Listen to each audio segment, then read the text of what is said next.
Are we going to talk shit about people? Dude, I mean, I'm kind of nervous. I know, I'm nervous too. It's going to be good. it's going to be great. There's Mike's text. I better put wine in my glass. Yeah. May I? Here, yeah. Oh, please. Do you want to?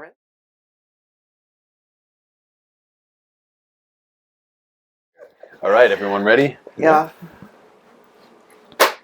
Hello, everyone. Welcome to episode number 2 of To Tell You the Truth, I Have No Idea. I'm Matt Franco. He is Mike Folk. We are joined by 2 very special guests we're very excited to have. Episode 1 was all about suppliers, importers, distributors, what they are seeing about what's going on. Now, the episode that I'm very excited about as a retailer. This is the retailer episode. Woo! So we have Lily Peachin Hi. and Chris Leon joining us.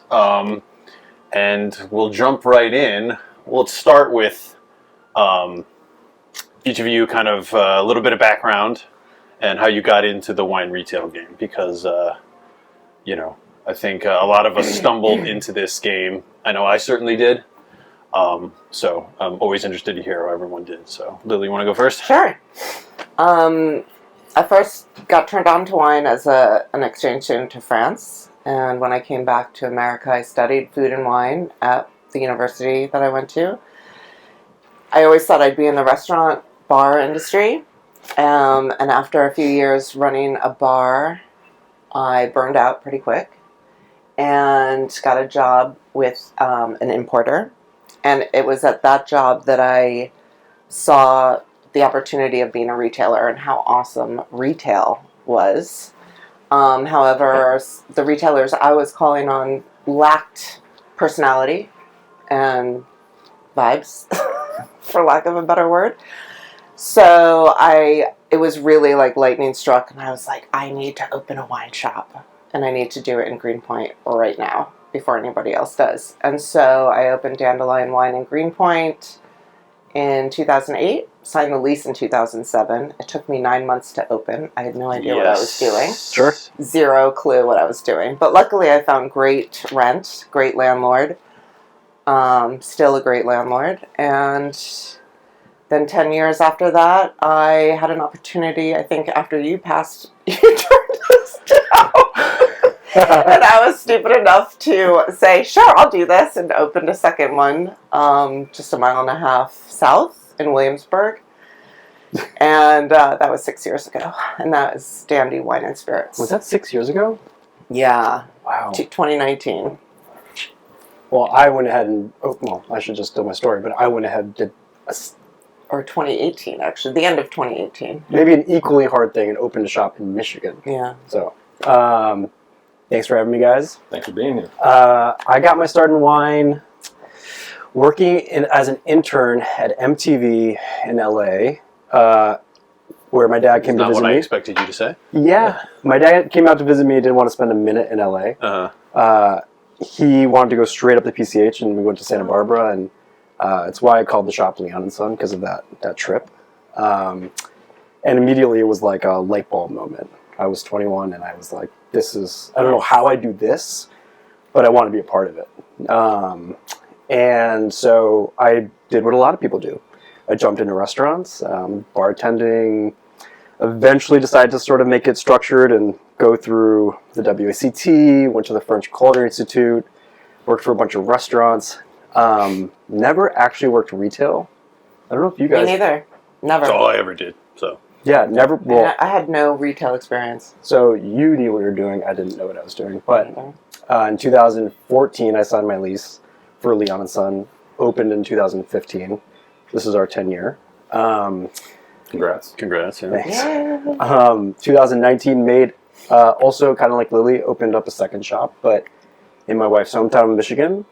Sold it last year to my manager and his wife, and here we are today. It's been, I think it's what we're gonna get into. It's been quite a journey. Yes. Yeah. So we talked a little bit last time about this golden age. Yeah. Well, just really quickly to kind of add on to that, to put a bow on how we got into this. Yeah, what about thing. you? Yeah. So I went to music school, and And, well, let me rewind a little bit. I was always into beverages. This is the kind of the story I tell. So my dad's family, my great uncle owned a grocery store, like an old school, like wooden crate grocery store in the town of New Canaan, Connecticut, when it was like the country. And like no one lived there except like a few like oil barons had country estates there. And to be blunt, he used to run booze out the back during Prohibition. Nice. So it's in your blood. It's in the blood. So the day after Prohibition was repealed, drove up to Hartford, got one of the first 5 licenses issued in the state of Connecticut, and then it became a liquor store, and it's been there since 1933. I didn't grow up there, but I grew up in New Jersey, but like my dad is one of 11, huge Italian family, the whole thing. So wine was always at family events. I was always into it, and then I was like super into beer in high school. Like I would show up, to parties. I'd be like, "Oh, guys, I just got this traditional English ale that there was a little wine store in the town a couple towns over that the old guy and his wife operated, and they like, oh, here's that guy who likes the good beer." So they always told me all this interesting stuff. So went to music school, studied classical performance on the tuba. Started to get burned out on that. Started taking a lot of writing classes. So I graduated with 2 not useless degrees, but very hard to find employment degrees. And then so many useless degrees. Yes. So like many people in this business, especially like for the generation before us, I feel like almost everyone you meet either like went to music school or art school. It was just like I went to the hotel school. I actually studied food and wine. Did you? Yeah. Where? At Cornell. I was going to say, okay, Cornell. Yeah. So I went to Ithaca. Oh. My brother went to Cornell. So How old are you? I am 45. I graduated in 2002. Was the hot truck there? Hot truck was there, baby. We were there at the same time. Were we? Yeah, I graduated in Thank you. 99. Okay. Oh, Years wow. ago. Yeah. I used to work at the Moonshadow Tavern. Yes, conference. Moonies. Well, now Which it's called is an Moonies. IC bar, but I went to Cornell. How cool is that? I'm cool. You were super cool. You were super cool. Yeah, no, that's not even a bar anymore. It's a club. Yeah. Yeah. Anyway, we can go down that whole rabbit hole about the loss of drinking culture in college towns, but or in general, drinking culture in general. So it's in your blood, though.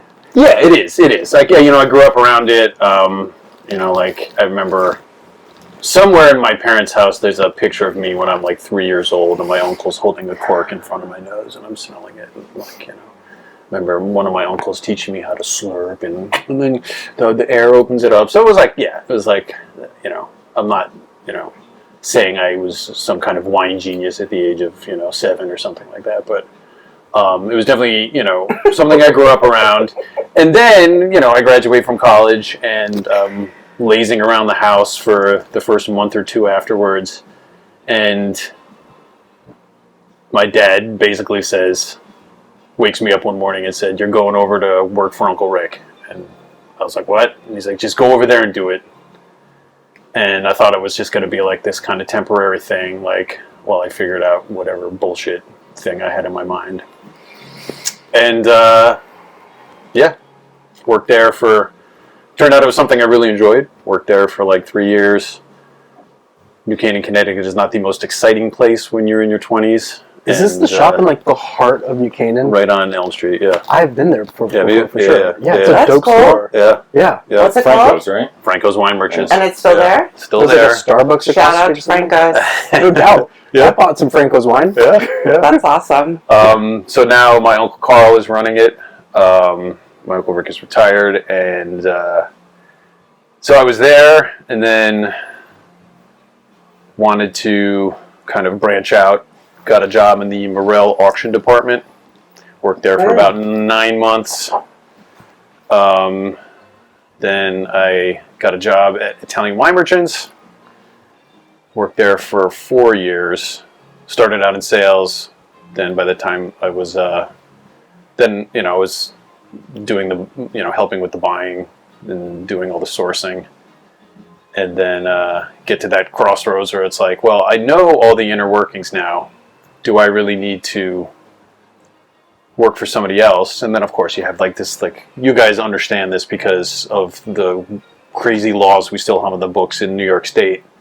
I thought it was just like, you know what? I'm going to rent like a little office with a telephone and a computer, and I'm just going to do the broker thing. I'm just going to like just build clients, put stuff on the internet, quickly learned after speaking to a liquor attorney that is not allowed in the state of New York. Is that right? But you do a lot of that here. I Right? do a lot of that, but you have to have a physical storefront. Yeah, that makes sense. Is the thing. So then it was just like, well, okay, well, then I can have like a neighborhood store. Like I always kind of thought like owning a shop is like kind of like the most pure, humble, genuine form of commerce that there is. We have to make brick and mortar great again, you guys. Yes. Yeah. Let's make the hats. For sure. And so, yeah, and then it was just like, well, if I'm only selling like the high-end collectible stuff, I'm missing out on all the really cool stuff that was just emerging, and this is a great segue into the golden age of wine for importers and retailers, especially here in New York City. And Mike and I, as we were discussing this initially, we kind of came to this realization that like,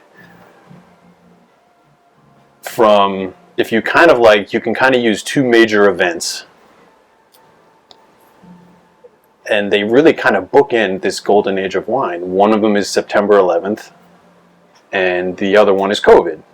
And there was just, in between that time, was the best time to be in wine supply, wine import, wine retail, even to just be a producer, I think, because there was so much appetite and so much curiosity, and there was just like all of these great wines that we now, that they're, you know, almost like old hat, were totally undiscovered at that time.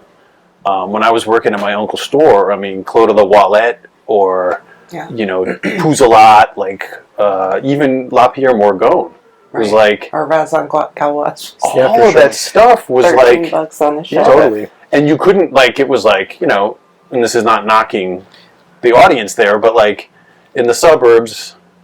It's a very different thing. Like, there were definitely fine wine people there, but like, if we had someone who was interested in Beaujolais, we were like giddy.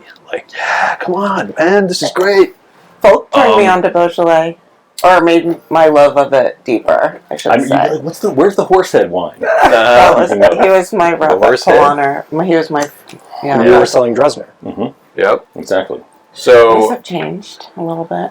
So much has changed. Well, I want to comment a little bit because my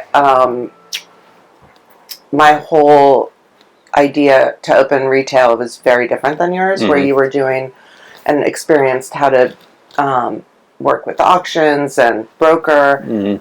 I came from a dive bar. I used to work at the Village Idiot right around the corner on 14th and 9th. Oh my God. Cash only. You know, you'd walk in and sink into the floor. Everyone knew your name, what you drank, and I really wanted that environment in a wine shop. And so that's what that's how Dandelion started. I love your store so much. Thank you so much. I mean, it has changed a lot because the industry has changed so much and the neighborhood changed so much. But back when I opened, almost all of our wines were under $25 on the shelf. Almost all of them. And I had no wines over $100. I had very few over $75, you know. And I really wanted to make it wine. I wanted to make wine approachable to people. And I wanted to make wine an everyday part of their lives. So, you know, it wasn't a special occasion. It was... Value's still like a big part of the store, though. Yeah. Like, oh, yeah. We try. It's just different now, though, because we've been there for so long and everything is allocated these days. And we get allocations. It's hard to say no to a lot of things. So on the what you brought up, that's something we discussed a little bit with Ryan and Dee. Yeah. Allocations? Well, no, but this period that Matt referred to. And I think we did discuss allocations too. We did talk about that a little bit also. The September 11th thing, I think, was just like that. It's just a random thing. I mean, the COVID piece clearly had an impact, so that changed things. But I think it's interesting just to kind of make that sort of comparison. It's good, mental geography for people to like say like, okay, that yeah, you're kind of right. Like, when that documentary come out again? Mondovino. Mondovino. Yeah, right That's around like there. 2010, actually. Was it that? I thought it was more like 05 or 06. Maybe. Let's look it Well, so up. I opened in 08, and everyone thought I was crazy because there was a recession, right? It was like 2008. That's when I started at Palantir. Right. It was like, everyone's like, what are you doing? Like, this is the worst time to open. 2004. Mondovino. Yeah. Okay. So right there, I mean, right after our bookmark, Yeah. our bookend. And then also, sorry, finish your thought. No, it's just that there was, 2008 was a marker of recession, and but my thought was, well, people drink in the best of times and the worst of times, and that's another reason why I kept all the wines like pretty affordable. But wine was so affordable then. Sure. Yeah. I mean, things are. Yeah. Well, that's out of interesting hand. too, because I opened in 2010, and so like I was at Italian wine merchants selling ultra high end wine, and it was just such a different world. We'll get into that in a sec, but and then during the 08 crash, it was definitely Right. like, A change. is this are the people still gonna be buying wine? I moved here in 08. Yeah. I graduated from college in 08. Uh-huh. And I was in Illinois, but I was so into food and wine that every day I would refresh Grub Street to see what was happening in New York, Yes, although that's right, I was in Illinois. Mm-hmm. And I was I heard of this place called Crew, and I heard of this place called Veritas, and then the Mondovino came out in 04, and I was eating all of that up. And then I came here, everything closed. Mm-hmm. Oh no. And then there was this crazy cocktail culture, and every restaurant seemed to have a pork belly on it. And pork belly Yeah, Brussels sprouts, baby. That was that era. a really specific era of New York. I feel that I came into. Yeah. Maybe and it was right when you guys were opening your shop. And I got a job bartending at a place called Tanglevine on the Upper West Side. Oh yeah. They had Philippe Bonard by the glass and Lopez, even though the staff was really still learning, and I was able to be exposed to so much of these wines that without any pretense, without an allocation attached to it. Yeah. Were you there shortly after they opened? I was there in 2012, so no. Okay. I actually was in Sonoma County. Was Evan doing the wine there? Evan had opened the list. Evan Spiegard from Boulder. Yep. Oh yeah, I love It's Evan. so odd because I forgot that he was the one. Yeah, he did those videos with that's why the Lyle. list was so good. We had Allemande, we had Bonard, there was Lopez by the glass, white Lopez by the glass. It was That's awesome. I remember having Lopez Torretti on a brunch menu in Williamsburg back in 2009 or something, and Pouffinet. Yeah. Remember Pouffinet when that existed? That was all Morgon was all over menus in. I mean, that's different than Pouffinet, but there was Beaujolais galore that was by the glass, affordable by the glass. I mean, it's all a pendulum, though. Right? It all started because there was this careening against Robert Parker and getting excited about what was local and I think we're getting back to a place where it's about to be very exciting with wine because there's so much pressure around pricing. Let's I need more I wine think, in my like, glass. Let's try try the that. Yucca. Yeah. Hopefully, the next time you guys do This this, is we can delicious. mark this as one of those moments because Let's cheers. drink to that. Yeah. We got to will it into existence. Oh, God, Mike's drinking rusty water. Natural water. Yeah. Mud pet nat. That's the new thing. Oh no! Muddy. No, I mean, I think that's going to be the biggest achievement of the To Tell You the Truth, I Have No Idea podcast. Is it's going to make wine a thing again, right? We're going to all stop seeing these bullshit Instagram ads for, oh, come home and drink this and don't wake up hungover. Yeah. I'm doing Well, I'm talking about all of these things, and it's Well, maybe not to get quickly off topic, but a lot of this stuff is driven by competitors, and I think I mentioned in the last time, we in the booze business, not us, but the industry has to eat a little crow because that's what we did to these other substances. Not us again, but that's what the booze industry did was kept cannabis under wraps for decades. booze right? isn't going anywhere.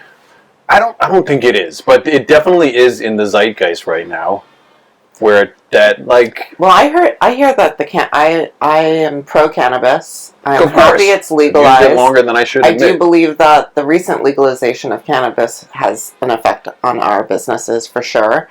I think we can coexist, but I've heard that the cannabis lobbyists are really attacking the alcohol. Yeah. Industry. I mean, It's low-hanging Like, why do fruit. they? It's Like, why can't you just be nice? Well, you Oh, just totally. look at it. It's like Why do you have That's to not be? how business Why do you have works. to be mean? It's a zero-sum game for They're doing most people. fine. They're making For so sure. much money. because, like, I mean, just think about it. Like, your competitor as a cannabis person is alcohol, and you're probably your main competitor. It's in the ether right now, as we said, that alcohol is bad for you. Not only from the Surgeon General, but from the podcastosphere, all the health and wellness people. And now, because of those two factors, and because there's like, not only is there cannabis, but now everyone's developing these other ways to catch a buzz when you come home from All the kids are work. doing ketamine. Well, that, but I'm talking about like these legal things, like all these That's what I substances. hear. I don't know. Yeah, I just hear. what a way to things. dissociate. yeah, Well, disassociate is another big part of this. yes, because Which I think ties to the COVID. second bookend. COVID. Yeah. COVID, yeah, keep everybody People home like to be. in the pod. But Yeah. also us, like from a buying perspective, like you had to sell wine in a very aesthetic way. Like I've not tasted more wine. I've tasted more wine in this last year than I have in like 5 or 6 years. Like Good for you. I feel like I'm getting re-energized around wine because I'm so tired of allocations and I'm so tired of trying to like hit the rinse and repeat button Yeah. that like and I think the consumers also, regardless of I think they're waning on wine because of health or not. I think like they're looking for somebody to say something different. Yeah, It's just been so boring. yeah. I don't know. Like I think for us sure. as a wine industry could like could glove up a little bit. Yeah. Because it's And it's very easy for people to fall into patterns, right? And like with the height of the allocated and the gotta have it and, you know, burgundies and blue chip this and allocated that, it like opened this door and I'm like, not talking smack, like this is just, but there's plenty of places out there now that it's just like, oh, I'm going to go and buy a bunch of gray market shit and just slap it on the internet and like, you know, you name it, you know, sommelier darling wine and just that's it. It's Because like, that worked for so long. it worked for so long, but like Well, I mean, it we doesn't could talk take any about. skill to do that. Like you're not offering anything. You're offering those wines for the people who can afford them and who want them, and that's great. But there's nothing. You're not doing anything new. And for someone who's never had a budget of any kind, who's someone who's just like always, and just ask Mike, scrapping to pay the next fucking bill. Budget? I What? quickly fell into this niche where it was like, there's all these amazing wines out there that most, even like retail shops that are like going to take a flyer on it, it's going to sit on their shelf and collect dust because nobody really knows what it is. That's what I love. Southern Italy, you know, quirky, offbeat French stuff, like all of this crazy stuff. And I quickly like dove into like that. This is going to be my thing. And I'm going to convince people to buy, you know, Luigi Tecce before nobody ever heard of it. Well, that's why retail's so important. That's why it's so important. And that's what, and to both of your guys' point, is that is the only way out of this. And we were talking before about, again, not to make a quick segue, but the potential for wine to be sold in grocery stores in New York State is again gaining momentum. And the only way people like us are going to be able to survive is to keep doing what we've been doing, and that is to offer people a new perspective. Always be looking for new wines and finding new things, because the minute there's something that you've been working with and it catches fire with everybody else for whatever reason, whether it's, or critics score, or, it gains momentum with Instagram Psalms or whatever. You have to pivot because, like, you know what? As much as I will kind of bitch about the fact, like, oh, I was selling 10 cases a year of that, and now everybody else wants it. So what happened? Look, I get it. If you only have X amount of wine to pass out, you've got to, as the supplier, got to make the hard decision, and that means that the people who worked with it for a long time are going to get less, and everybody else is going to get some. And there were some wines that were only in New York, too, for a long time. I mean, we work with it all year, and now they're in all the markets, which is a good thing. We want to spread. Yeah. We want to spread the love. As an importer who has a footprint outside of New York, like, is the appetite, like, do you feel like that the appetite for the book is the same nationally as it is in New York, or do you feel like it's more nationally and New York is less hungry than it was in the past? It's a little bit of both. And it depends on the market, too. If our friend Josie were sitting here, it's our Texas distributor, Violette, and she talks about how that market is still sort of behind. Yeah. So things that have, sort of like I don't want to say run their course, but things that maybe aren't as sought after, people are just discovering that. So there is a little bit of a lag. Wine. So there's markets. Liter size. So there's markets. There's markets like that. I think it depends on the markets. It depends on the distributors in the market. And to your point, Matt, about what people are pushing, what's important. Some stuff is really easy. The allocation game, I mean, that was a part of it. The big blue chip stuff. I think that's like, going back to what we were saying before with this whole, like, the time period when it was really exciting in this industry. Yeah. Even that got to a point. I mean, it was fun at first when you could have Lopez, the white by the glass places, or you'd see Beaujolais places, and it was the kind of Beaujolais you wanted to drink. It wasn't just the big Jado, etc. But then the problem, in my opinion, became that all the places started kind of having the same things. For sure. Then you had this sort of evolution of that, even where guys like Zev came onto the scene with more boutique, for lack of a better term, producers, and then people kind of followed in that sort of footstep. And I think that's kind of where things were right before COVID, where it was that same sort of, not pendulum, but like a cycle of something kind of takes hold, and you start seeing, like, okay, not the same wines, but sort of the same style of wines that are in vogue. Yeah. And those things are changing more rapidly than they were in the past, which I think brings its whole other set of challenges. Yeah. And so, but then COVID happened, and that, I think, just kind of reset everything. Well, it certainly kept people home, and people want to buy wine differently, and it's not the way that my businesses are designed. Like, we want people to come into the store so that we can talk about these lesser known wines. Yeah.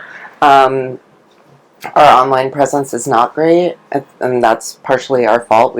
But that was never I'm not an internet person. I'm a face-to-face person. And I hire people who are that way as well. And the pandemic turned the retail game so different. We had a pretty decent website because of my wife, and we were pretty set up to sell on the front end of it, but on the back end, no. We had to go get a warehouse and do all that stuff. Yeah. It was interesting for me because the biggest driver for me was always the newsletter, like my emails. Like, especially when I was in my old space, which was like 2 buildings over, and it was a third the size of this space. We did walk-in was almost nothing compared to it was all just collector sales in the newsletter before the pandemic. So that was super interesting because the pandemic, for all of the suckiness of kids at home, not in school, and not seeing people, and all the bullshit, it was kind of a dream here for about 18 months.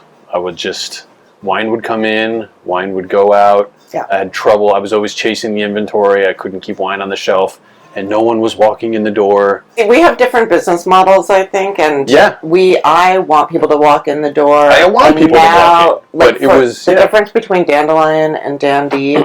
Dandy is more in a modern, new construction doorman building, and that's happening in Greenpoint now too. Mm-hmm. But the people who live there want everything brought to them. Mm-hmm. Even if they're walking by the store, they'll just order it and have them meet them at home. You know, they don't. That we've not experienced, but So our best customers by far are people with dogs. We get all Gotta walk the dog. both because they have to leave their apartment. Yeah.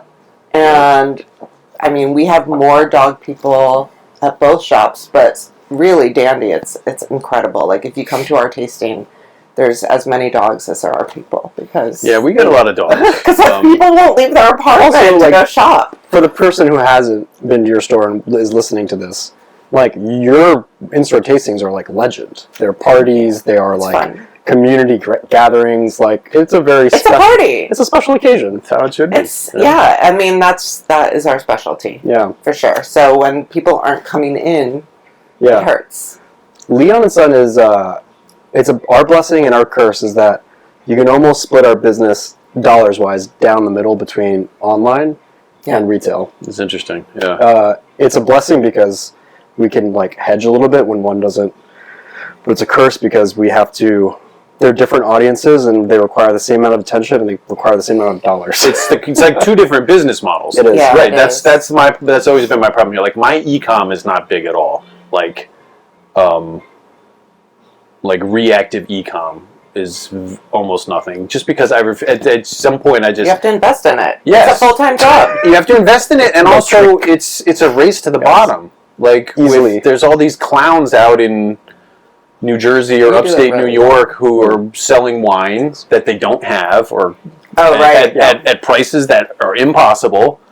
And I think I don't know if I mentioned this in the last one, but I was talking to a guy one time who works at a fine wine store in Jersey, and he's like telling me about how him and his father, like his dad used to what his business was opening wine stores and then selling them. And at one point they were looking to acquire this one wine store in New Jersey, I think, that did this insane e-commerce business, like 15 million of non-solicited, just like wine searcher hit e-com. And then I was like, really? And he's like, yeah, but you know what their margin was? What their profit was on 15 million? 15%. $150,000. What? 15 million. Gary Vaynerchuk talks about it. That was like a wine library for the longest time. There was So what the hell are we doing? Yeah, I noticed that in Jersey. Online Jersey is like what I pay for wine. It's not why you the get in this same industry. price. No. And like, it's to your point why if you're trying to only sell known quantities or things that you loved for a decade, that means that there's a decade of people behind you who are watching the work and copying the work, which is like why this doesn't stop. Like, I was excited to hear Lily brought a wine I'd never heard of. Pass that over. Yeah, it's delicious. And it's also what makes New York such a cool market and the most, I think, important market, at least in the U.S., but one of the top 3 markets in the world, is that, like, we get so much representation. And if we're just, like, continue to sell the same things over and talk about the same things over and over, we're just, like, not doing justice to the market. And you're not doing justice to your business because you have some dickbag in Jersey who's bottoming out the pricing of it because he's getting a quantity deal. Because you know that you can have multiple retail stores, and Mike, maybe you can correct me if I'm wrong, and you But can it's the family plan. you can buy collectively, and you'll get the best price on everything based on the quantity, the total quantity, Right. which we And there's can't do. there's chain store, right? Yeah. Yeah. It's like I can't even do that. I mean, I haven't. Sorry to get up in the middle I mean, of your point, Chris. I'm legally not allowed to do that. But even if I tried to, like, it doesn't work. Well, but the idea of continuing to sell the same things, I mean, that's just not going to work. Because the point I was trying to make before was that, like, these moments that we experienced, even when things felt really easy and really good, you still saw the changes. Totally. When I was in retail and then got into wholesale, there were certain portfolios that if you went into a shop or you went into a restaurant, you saw wine from Michael Skurnick, you saw wine from Polaner, Bowler that was just coming on. Like, it was like, okay, cool. Those were the books in that moment, Rosenthal. Yeah. And then that started to evolve with more than niche portfolios. There's so many. And there's so many. And that all really, I think, like, took off. Like, you know, if we were going from, like, 0 to 60 over a period of 10 years, it went from, like, 60 to 120 in a period of, like, 3 years. Yeah, and the same thing happened in retail. This is a point I think I tried to make last time. Is that, so I was, we talk about, like, okay, we'll use September 11th as the start of the golden era. But, like, there was also something very important, at least here in New York City, that happened.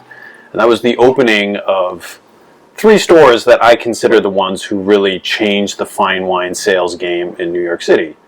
Crush, Chambers, and Italian Wine Merchants.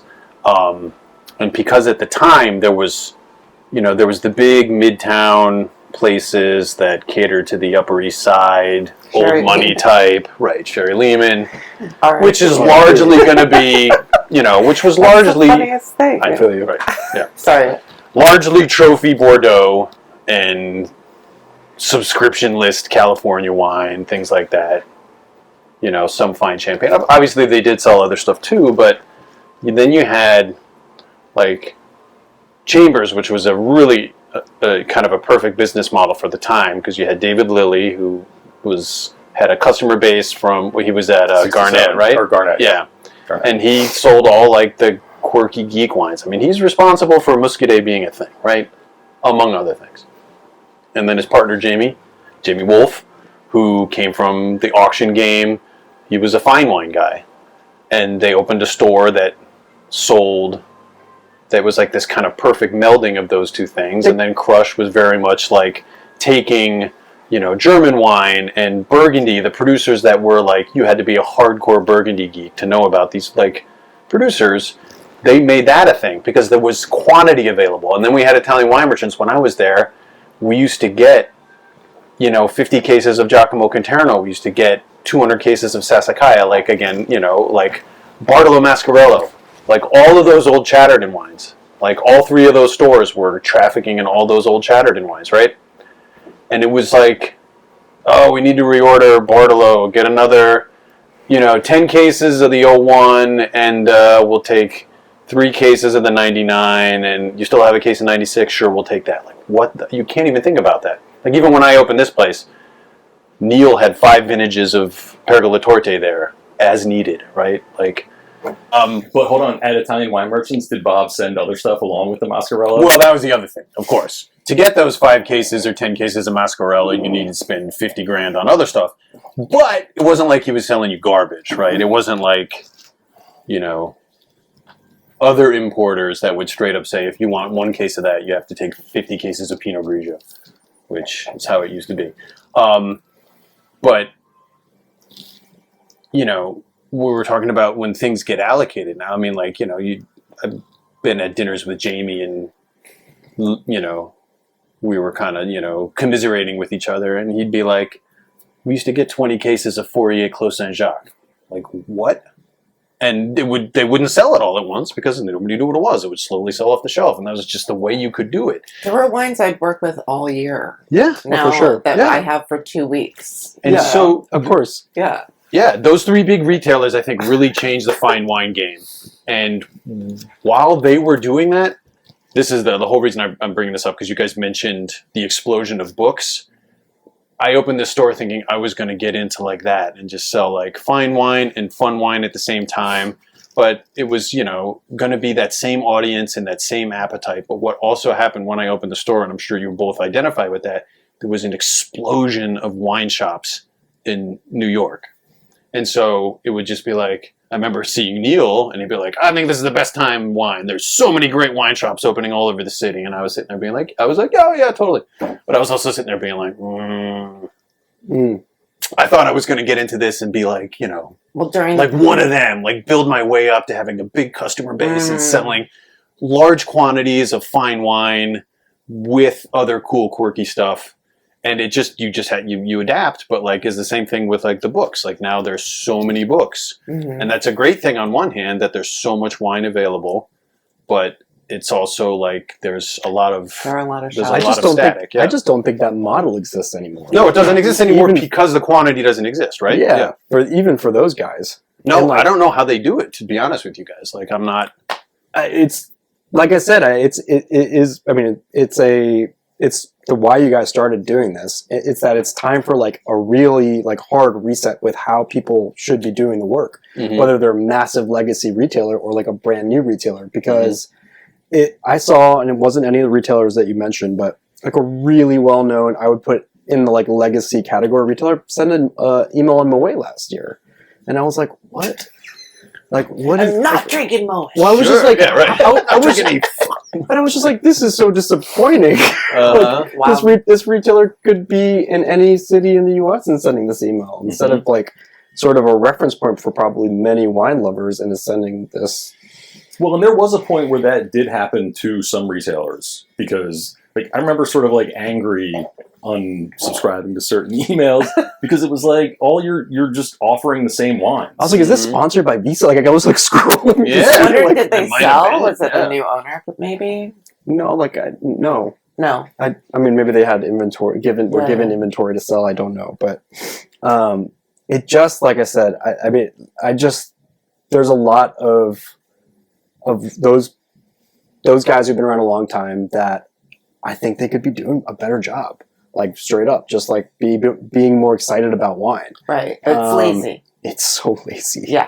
Well, it's also your audience too, right? If like, I don't know, if you're a place that is only selling to super high rollers, it's sooner or later when you can't like, okay, like let's just pick a wine that like we'll say Pergola Torte, right? Like that used to be something that was available and you could just stock it and you could sell it and someone could walk in and be like, oh, I'm having a leg of lamb tonight. You'd be like, oh, try this. It was $80 a bottle or whatever it is. $70. Now it's like you're not getting that from the regular supplier because there's so many mouths to feed. Like you look at like Bartolo used to only be here. That's just a great example. It's the one I always use, but it's such a great example because Chatterton kept everything in New York and fed the rest of the country basically through New York retailers.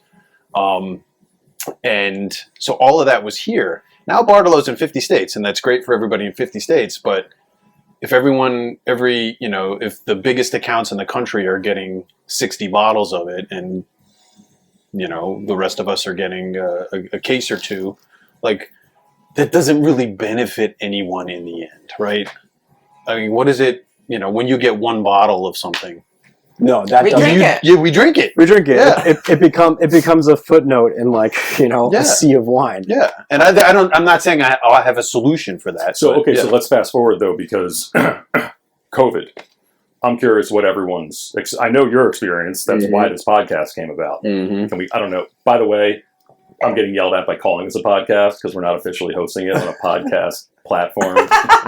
Come on. It's a YouTube channel. It's a conversation. But I'd be curious to get y'all's take, just what that was like, and now what you saw through that period, how things changed, what maybe became more challenging or didn't. Maybe your experiences were completely different, and it was like everything's gravy.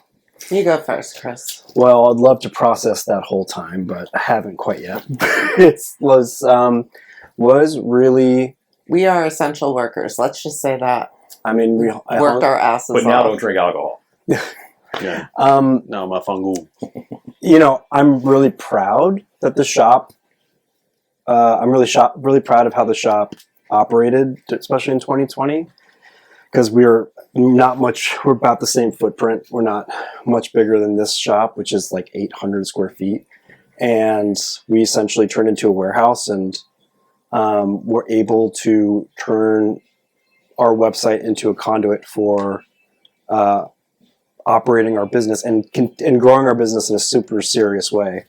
And then taking every fucking dollar we made and putting it into trying to sustain that part of the business. So for me, that meant opening a warehouse, getting a van, having a warehouse manager and a whole fulfillment team. I made a ton of mistakes. 2022 was really hard. 23 was really hard. Because there was huge growing pains, and then 24 last year was our best year to date. Oh, Nice. And then we're having a good year. That's great. that's great. We've had this very strange sort of boom get punched in the 2020 nose. wasn't your best year, like so many retailers. Definitely mine. Our Mine most too. Yeah. profitable for sure, Yeah, but gross now. amazing. Yeah, I'm exhausted. But, Yeah. We sorry, aged I don't know if for that sure, didn't we? fucking A. And I had a kid. Oh yeah. You Not didn't.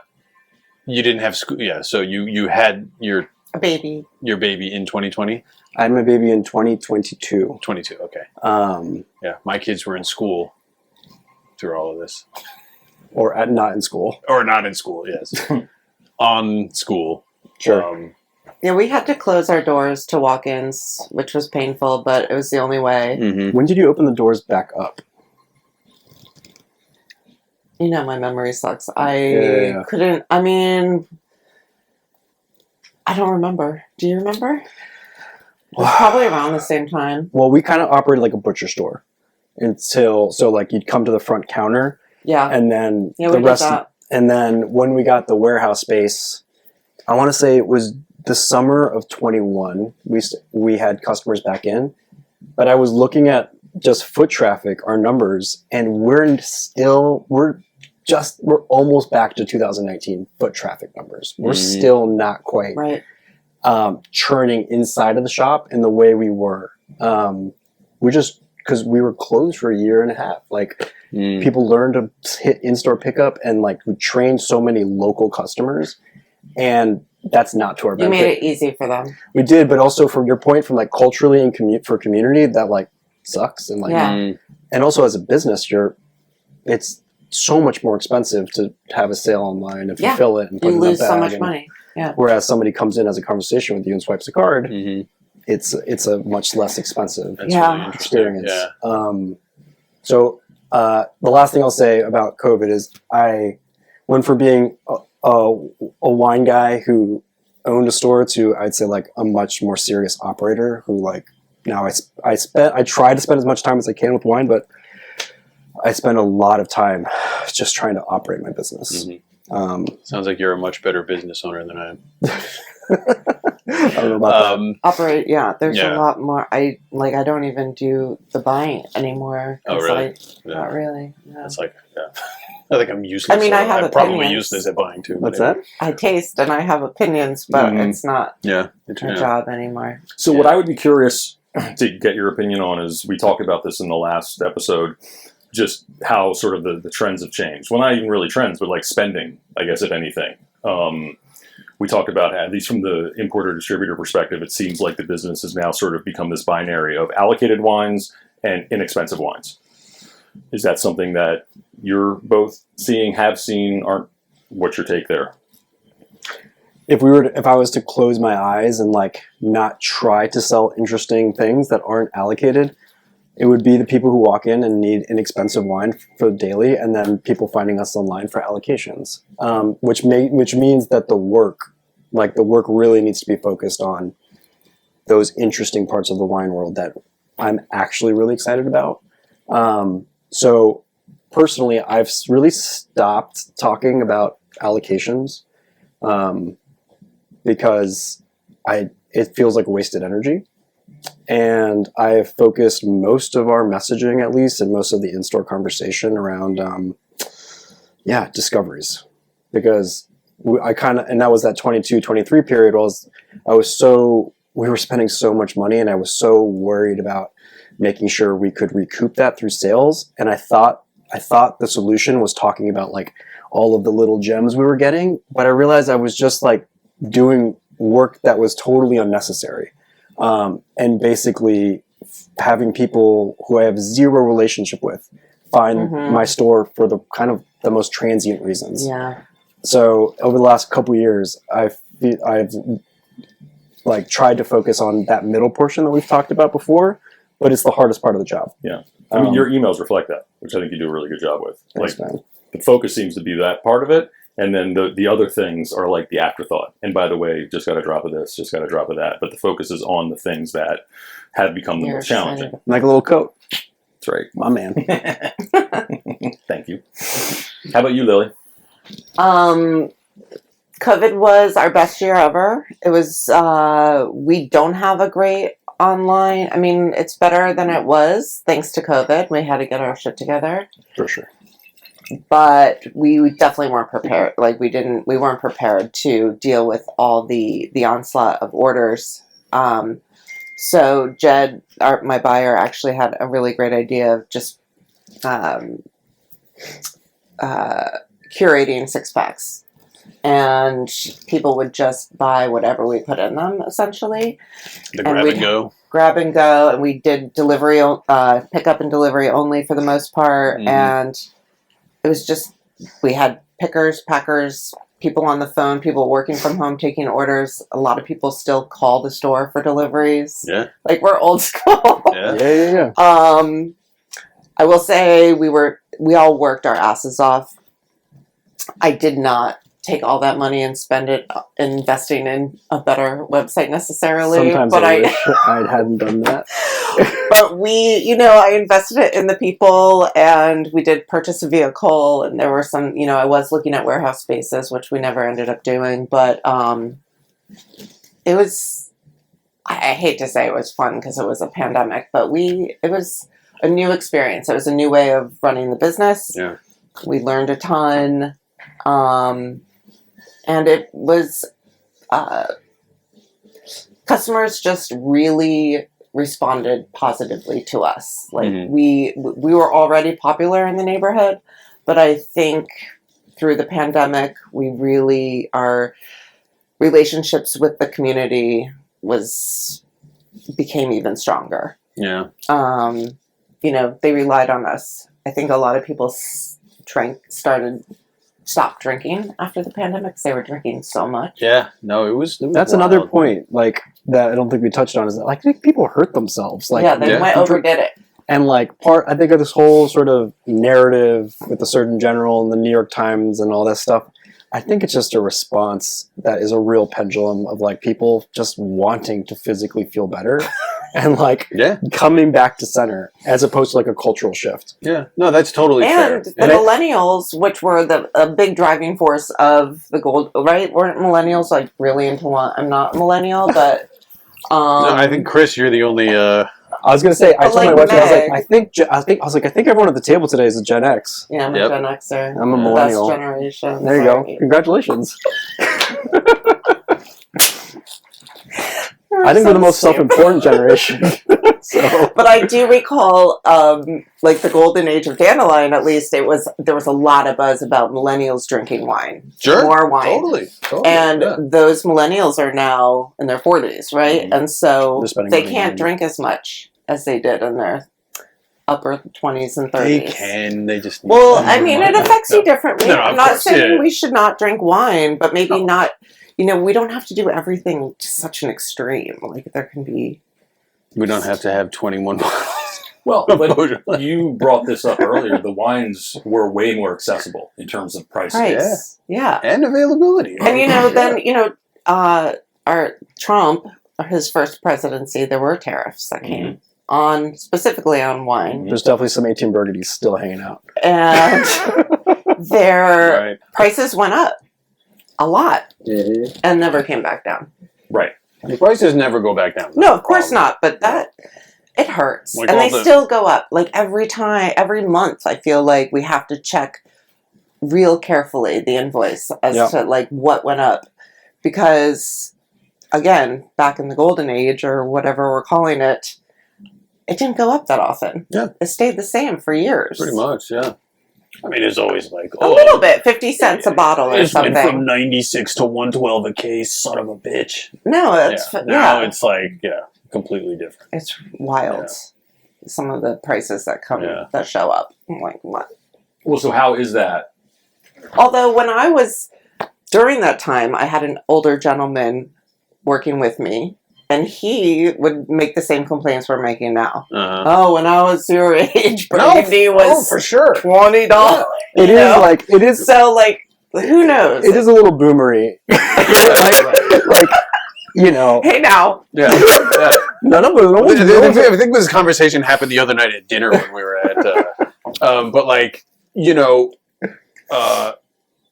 this is another point I was trying to make in the last podcast is that, like, you know, in 2003 when I was working at my uncle's store, or like, you know, even a few years after that, like there would be the people who were old enough that had bottles of DRC in their cellar that still had like the price gun, like $39.99 on it or something like that. And then there was always a next generation who didn't remember when it was that price, but now it's $80, or, you know, not necessarily DRC, but like, you know, any of these wines. There was always a next generation who didn't remember the good old days per se, but they're still like, this wine is still great and I'm still willing to pay for it. That is one of the biggest things that has happened in the last 18 months, is that we've definitely hit a ceiling on that. Oh, I totally agree. Especially at the blue chip, at the ultra high level. All the people who were always like, I don't know, I'm sure you had the customers who'd be like, oh, yeah, sure, Trappé Chambertin. Oh, yeah, I'll take those 6 bottles and let me know if any falls through the cracks. Sure. Those people, I think, have aged out. They either have too much wine, or they're just decided, like, I like this stuff, but it's not worth $1,500 a bottle. And there's the next generation is not sliding in there to take up the slack. Totally. I think this is where maybe what's unique from your old coworkers' generation that's unique to what we're experiencing is that maybe, you know, our industry is a victim of its own success. Like, because like that time I told you when I came into New York, like, I think the drink of choice was cocktails. And like, you know, I remember like every famous cocktail bar was operating at its height at that point. And wine was kind of second. Like, it wasn't natural wine bars, like 10 Bells had opened. But I remember my wife and I talked about this, that like 2 or 3 years into the shop being open, like 16, 17, she was like, everyone is drinking wine. I know. She's like, you're so lucky. She's like, everyone all of a sudden is drinking wine. It's orange wine, it's pet nats, it's grower champagne. It's like, and I think maybe, you know, we became number one for a minute, and we're getting kind of knocked down a peg. And I don't think maybe there's been a generation that has felt like truly like it was like everybody was drinking wine. That's true. In that time. But yet there's This is still like therapy, more and guys. I hadn't thought more about that. there's natural wine bars opening in my neighborhood every month. This is why it doesn't bother. But I don't even understand. Like, people are drinking wine, but not to the extent that they were. Yeah. So what are they doing? And where are they? There's no, yeah. Like, Are they doing okay? Are you guys okay? Yeah, I mean, seriously. Yeah. Looper made the best point in the last podcast, and it was very like, you know, I've been here before. I know how to make this point. Like, and he just said, I encourage everyone to do some research about blue zones, like the places where everyone lives to be 100 and everyone's happy and low stress. And he's like, they have 2 things in common: personal relationships and wine. And I was just like, yeah, fucking A, man, you had that one ready. And it was like, and it's like I mean, like all of these alternative beverages that offer you a buzz without the booze, and it's not even like cannabis, like all this other stuff. It's like, I mean, is this like really the seltzer thing? Yeah, I mean, is this, you know, Grow up? Yeah, you know, don't even get me started. No, but seriously, as the creator of a canned beverage that was designed for adult drinkers, you are? Which one? The Jazz Daredevil Whiskey that. Highball. We carried that. I carried that too. Yeah. Well, thank you. I appreciate that. man. It didn't catch on so far, but you know, we're working on it. But anyway, like these beverages, it's like, is the point of this to sit at home on the couch and be numbed? Because you can't, like, yeah, sure, plenty of people sit at home on the couch and numb themselves with booze. But really, what is drinking? It's being with people, right? It's either big family party, a big party with your friends, going out to bars, watching sports, just being together in a communal atmosphere and shooting the shit and making jokes and... Yeah, you can have these feel-good feelings other than Thanksgiving and New Year's Eve. Totally. Yes. Like, you can have other Thanksgiving type meals where you gather around a table Like Everyone brings a bottle of wine. Most meals should be that way, right? That's how they are in all these places. Like Americans love to wax poetic about Italy and Spain and France and how they do it right. And it's like, well, what is the biggest thing that they do there? They get together, they eat, and they drink. And They drink wine. They drink wine. Did you guys hear about Come Over October? No. What is this? Come Over October? Yeah, like I think Jancis Robinson may have started it, actually. Good for her. But it's about getting people to have more dinner parties and drink wine. And you know, for retailers, dinner parties are important. It's not about going out and having wine, right? It's about bringing it home. Yeah. And obviously, I want it to happen more than October or Thanksgiving or New Year's. For sure. It just should be like, yeah. And I mean, that's such a, like, not like, you know, we're here in the West Village. It's going out to dinner. Thank you. Yeah. I got really lucky. It's a good corner. No doubt. Different than Clinton Hill. Yeah. Like, going out to dinner here is so outrageously expensive. For sure. Like, I'm not... Wine by the glass. Yeah. Ugh! No, but like people buy a bottle and bring it home. Totally. People are and invite other people over. And exactly. And I think again we talked about this in the first discussion. Well, that's where COVID fucked everything up. So that's but and I think it was probably even happening a little bit before that because I remember customers saying like, "Fuck, I gotta like figure out a way to deliver to these people in these new high rises that are being built around me because they don't leave their apartment. They go to work, they come home, and they don't want to go back out. And they order everything. And now people are still at home. They may not even go to work. Right. So imagine what that must be like if you're not actually going out and you have to go out to socialize.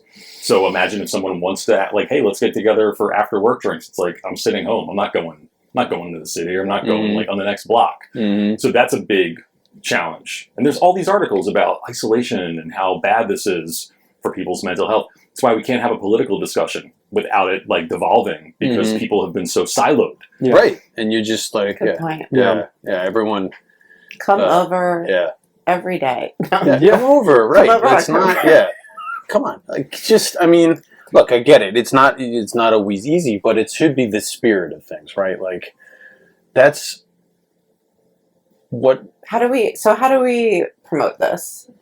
I mean, we do in stores, we open bottles, and like that thought, people love being. We started doing classes in November.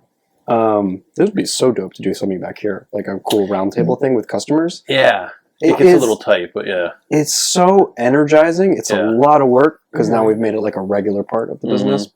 But it's like, it's energized me, but also like we're starting to see the same faces come to them. Yeah. And we did, there's a lot of like niche sort of dorky categories we've touched on, but we did our first like Burgundy tasting with a grower, and I was curious who was going to show up, and I think I told you this, like everyone there was on, like around 40 or under. I was like, what? Wow. And I was, and for like high-end Burgundy or Pierre Henri Reggio, like you know, the wines are $100 plus minus. And you also told me something about a tasting event where the prices were lowered. Galoni's Icon did a reduced price for certain universities to get kids to come in and taste like Turley and taste like Grasso. Right. And like I think if you put a delicious glass of wine in someone's hand, like this isn't about community, but if you just, it's about young people more than anything else, like they're not like, you will unlock something. Totally. That's why we do the in stores. Everybody has to have the aha moment. Really nice wines for our customers, and they often buy the bottle that they might not have bought otherwise. But the class thing like has been really because I feel sometimes like I'm behind a computer so much, and like we do send a lot of emails. It is like reigniting my love of like the retail game and the community that you get through retail, because it's not a restaurant experience, right? Like we joke that we're not restaurant people, like we're gonna spill and you know we like don't know how to pour. No, but it's one thing that we've done that has been like, it's been so good. That's cool. Yeah. So it's getting people engaged. I think a lot of this will just sort of run its course. Yeah. At a certain point, like the Surgeon General is going to go after cannabis. I mean, like these things just. Yeah. Yeah. We're just in this. We're in this particular moment where so many things have converged at once, which Yeah. is the challenge. Well, and this Totally. is But that. also, wine isn't alcohol. I mean, wine is alcohol, Yeah. but wine isn't alcohol. Yeah. It's food. It's a condiment. For me, at least, I think of it as part of a meal. It's not Of course. vodka or tequila, and I'm not hating on those things. I'm No, sure but we all it's sell not those cheap. things. Yeah, but it's cheap different. garbage stuff. Tequila doesn't predate like the written word. Wine does. Right. And there's like right. There's so Right. much history and culture Yeah. behind wine and geography. I mean, and people are traveling the world more, right? And they Yeah. come back to New York looking for these obscure Portuguese wines or wherever they've been, and for sure. that's the retailer. You know, we got you. Yeah, hell yeah. It's the best. Wine is the best. Wine is on. everything. It's So with one, Put that can down. yeah, right. unless it's his, Yeah. enjoy. And that's a cocktail. The biggest thing I think that, and this is a little bit more, I don't know, inside baseball or whatever, or industry talk, but like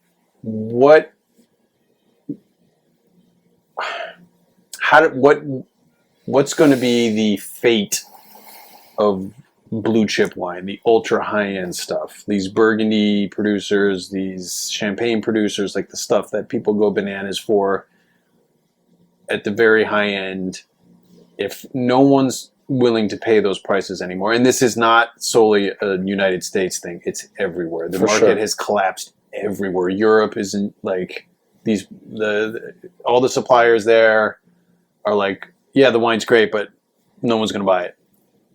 And it's just, I mean, so what is the correction? I mean, I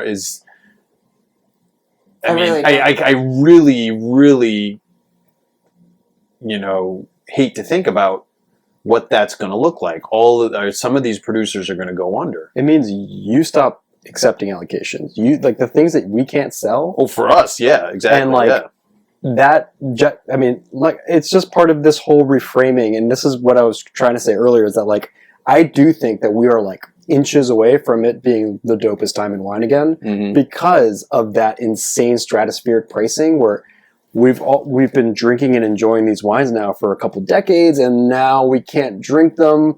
And who cares? There's so much good wine. There's so much. And I good just wine. think like, because I've been so pissed off since the tariffs and like the pricing and just seeing, but I'm getting to the point of numbness and not caring and turning my attention to something else. Yeah, for sure. And like, I just think that is, you're going to see the very, very top 1%, but then like all the like number twos in that every collectible category is for like, sure. Yeah, I've never been in the business of those wines, so. that's. I mean, that's. And New York is Really the land good. of discovery, and like we do see these wines before anyone else in the country. yeah. And the difficulty I think with retailers who really hang their hat on it, and we sell a good amount of fine wine, is that I just lost my train of thought. Oh, is that that customers and buyers have more avenues to buy those wines now than ever. It's not just auction and retail. There's so much gray market. There's so many. There's so many suppliers who now, even retailers in California who can, like the Thatchers of the world, who can buy gray market and then bring it directly onto their website and sell it directly. Yeah, but my point, I guess, is like for those kinds of wines, if that like entire spigot shuts off and no one's buying them anymore because they're just like, this is just too expensive, or it's just, you know, it's just too expensive essentially. Like, Do you think the What prices is- will come down? well, but like, yes, the prices will necessarily come down, but what does that mean? Like, there are a lot of producers, especially in a place like Burgundy, who are levered up to their eyeballs, especially newer producers, not legacy producers, not the ones that have been there forever, but these newer producers who, you know, are levered up with banks, and it got to the point where it was like the banks were setting the price that they were selling out the cellar door because they're like, well, you're not going to be able to pay the loan back if you don't sell the wine at this price. And so like if that happens, and some of these cherished producers, like if there's a major price correction and some of these cherished producers go under, I mean, that's terrible. Like, and so again, it's like for people who are not, buying wine at the ultra high end, you're like, all right, whatever, this, I don't care. But like that's also saddening too, right? And it doesn't have to just be like the ultra high end. Like there is a lot of people that like, if not every expensive wine is just expensive because it's a name. A lot of it is just because it's like, if you're making, I don't know, like if you have an ultra high end wine from, I don't know, Mount Etna or something, right? Something that retails for over $100, that's very niche. And if everybody stops buying that, not that your entire business model is based off that, but that's going to hurt some of these producers. And that could be a catastrophe in its own right. Well, there might be a trickle-down effect where some of those big blue chip, the customers that were buying those wines, and we're talking thousands of dollars per bottle. Yeah. They can pivot to they can buy that Etna wine. No, they definitely, the customer will pivot, but my point is like what happens to the producers? Right. I'm a little bit more concerned about the non-blue chip producers who haven't necessarily been able to price their wines based off of hype and demand, but have been trying to price their wines based on the realities of what it costs to make them. Right. Like and who are dealing a lot of your producers, who are dealing with these challenges globally. I try to be an eternal optimist, so I am hoping, and I think the potential is there for us to re-enter, another great period for wine.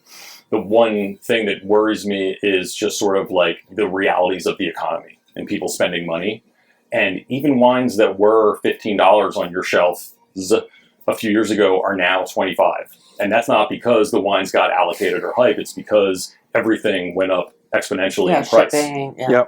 And you tack on bad vintages and all these different things that affect how a winemaker has to price their wines. So I'm personally a bit more concerned about those people whose I'm wines always now more concerned about those people. totally No, for sure. But whose wines were a very easy kind of everyday thing. Yeah. And now they move out of that price point at the same time where the economic pain may be a little bit longer and more drawn out than we all hope. That's the thing that I'm really concerned with right now. Mm-hmm.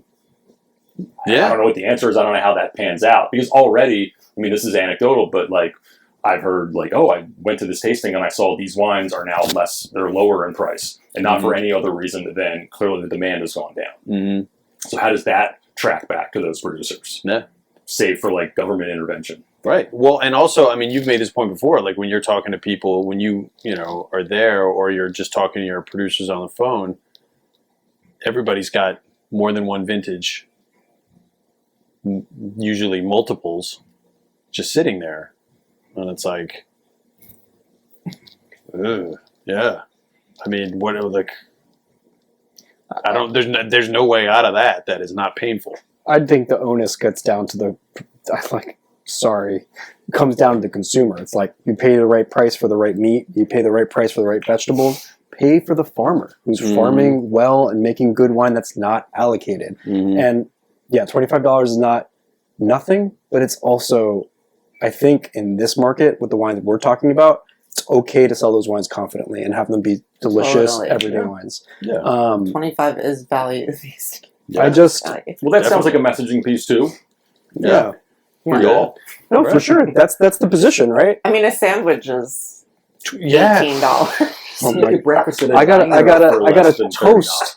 It didn't even have the 2 pieces of bread. It was just one. Avocado toast It was so for much money. $18. Yeah. So Now you fully revealed your age category. There wasn't avocado. Yeah, the avocado. There there wasn't even a top. It was animal. Well, bread is getting expensive. That's sourdough. Christina couldn't get an egg bagel because they stopped making the eggs. The egg bagels was too expensive. Is that, I- oh my I'm not gosh, seeing- I didn't even think of I'm that. not noticing the price. I'm finding Well, eggs that are fine. New York is also just Yeah, I mean the eggs have always kind of been Been like expensive. $8-10 here, Yeah. so Okay. yeah, I just think that, especially with the types of wines we work with, that is just the messaging. Yeah, no, for sure. We just getting the message out there is the work, right? Well, and there's going to be some natural, just sort of, some things aren't going to be available, or they're not going to be. There's going to be some truncation of the industry, Yeah, to a certain degree, which For sure. maybe is necessary. to pivot to something Grappa. slightly more kind of entertaining, you guys both operate in Brooklyn. So I don't know if you experienced this the same way, but we all kind of opened our stores right in the height of the natural wine, like Alice firing, we're going to like, your wine's not natural, my wine is, whatever. And like the whole thing, like, this is like, it was an important debate to have, but like, it's gone out of hand. It got out of hand, but then it evened out for a little while. I felt like we all kind of like, all the suppliers who were hardcore natural were also like, all right, I'm sick of issuing credits on bottles that people didn't like. I'm searching for people who make natural wine, but also clean wine. We want. Well, there's a lot of wines being produced just to sell. Yeah, well, that's the thing. Like putting it in a clear bottle with the right font. That is my point. Like, so it evened out for a little while, and I was like, all right, the natural wine thing is evened out. We've all come to this kind of equilibrium and this consensus about what makes a good wine that purely expresses terroir, blah, blah, blah. And then there was this shift like 3 years ago, and this is not like some kind of backhanded thing, but like the customer who used to come in and you'd be like, gonna ask for Malbec, started coming and be like, do you have any orange wine? Do you have any natural wine? That was only 3 years ago? 3 or 4 years. That's why I'm asking you guys. You guys operate in Brooklyn, which is slightly, it was a different I have a funny audience. Quick little story. A lot of people moving to the new development that my second shop is part of. And their first time into the shop, they go, "Oh, well, we live in Williamsburg now. Does that mean we have to drink orange wine?" Yes, it does. I'm like, you can drink whatever you want.